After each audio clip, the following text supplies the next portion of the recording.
Welcome back to the Fantasy Bros YouTube channel. Where's the energy? We are talking about fantasy injuries, okay? It's been week 13. Never seen someone so excited Week about people 13 getting injured. has closed, My goodness. and we've seen some people not Not- play not- who we not closed expected yet, not to closed play. yet, almost. We've expected a couple people to play that didn't play. There was a surprise there, and some injuries happened in this week alone. So let's get into it. Antonio Gibson. The big one. The big one. This is the news, the headline of the day. Injury-wise, he suffered. Every rookie running back, when they're doing well, is getting injured, except somehow He James. suffered an injury, turf toe. Now, I've checked in with the fantasy doctor. Shout out to him on YouTube. Go follow and subscribe and comment.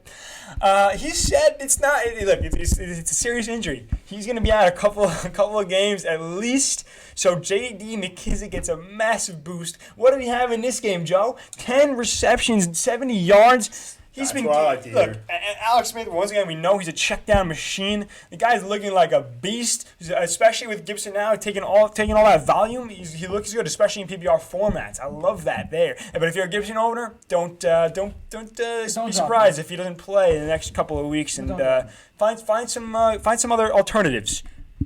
Josh Jacobs. Come back. It's coming back. Josh Jacobs. In the absence of Josh Jacobs, Devontae Booker played the New York Jets. Did he do And what anything? did he do? Nada, Nothing. zilch, zero. Okay? Nothing. Goose egg. He completely goose egged. If there's a goose right here, he would have pooped an egg. It would have said Devontae Booker all over it. Okay? Oh, yes, it would have. 50 yards. Wow, stepping into that volume, you would expect something more from him, especially against the Jets, but that didn't happen. So when Jacobs comes back, and I think we're pretty sure he comes back next week, he should step right back into his regular workload and become an RB1. Oh, yes, he should. High-end RB2, low-end RB1. CEH, Clyde Edwards-Helaire. Man, if you started him, and I was one of the victims who did, it really sucks because last second, they didn't even call him off. They said he was active. activated. They said he was active, and he didn't And they come said in he the should game. get a full workload on Yahoo. Shout Wow. out to Yahoo. Shout out to Yahoo for being mad accurate with these predictions. And shout out to Andy Reid for not putting CEH in the game.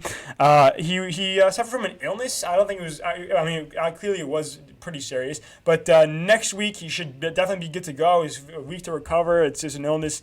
So CEH owners, I know you're pissed off and you're probably going to bench him after that. So you probably should because his schedule isn't that easy. Mm-hmm. Christian McCaffrey, Joe. You're an owner of Christian McCaffrey. What can you tell us about him? I miss him. That's all I can say. He was questionable. He was actually looking good to come back before the bye.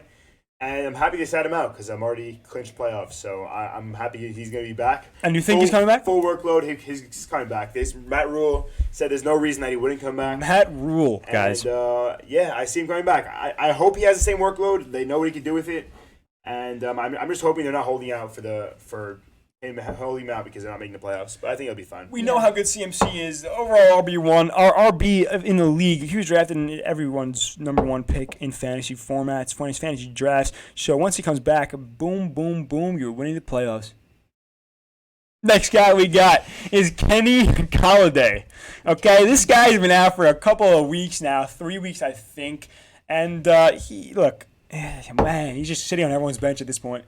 He's not looking good, but wow! Look, I think he's coming back next week, but we don't know for sure. We don't know. Stafford obviously didn't need him. They beat the Bears. But they think something's going on with his contract, Yeah, so might be some we don't know. contract issues. Guys, it may be more serious than we think, so don't be too surprised if he sits out again next week. Find other options. We know we have a waiver vid, and go check that waiver vid out because there are a couple receivers on that list that you may want to pick up in the wake of Galladay's Potential not coming back. screwing you over. DeAndre Swift. Joe, what do you got? What do I got? The guy, he suffered concussion in practice, which, like, come on. How do you manage? The guy breaks out, and you just decided to take away destroy his season with an injury in practice. 2 weeks he was out from the concussion, and then he was sick, so he's out a third week. He should be back to full health by the time he comes back, but I don't know. AP said some scary things about him. So hopefully he'll be back at full Hopefully strength. AP was lying just so he could secure his workload because we know he wants to finish his career as a high-end RB. And he is. Shout out to him. But DeAndre Swift has a phenomenal schedule, so hopefully when he gets healthy, or actually hopefully he doesn't because he hasn't. But either way, if you're a Swift owner, you want to get healthy, and hopefully he does for your sake. because he could be a potential league winner. Any other injuries to report? I think that's about it. That's about it. That is about it from our point of view. And again, Jalen Hurts takes over Carson Wentz maybe. So keep an eye on that. We'll wrap it up here. Like, comment, subscribe, share with your friends. Help us grow. We'll help you win. Until next video.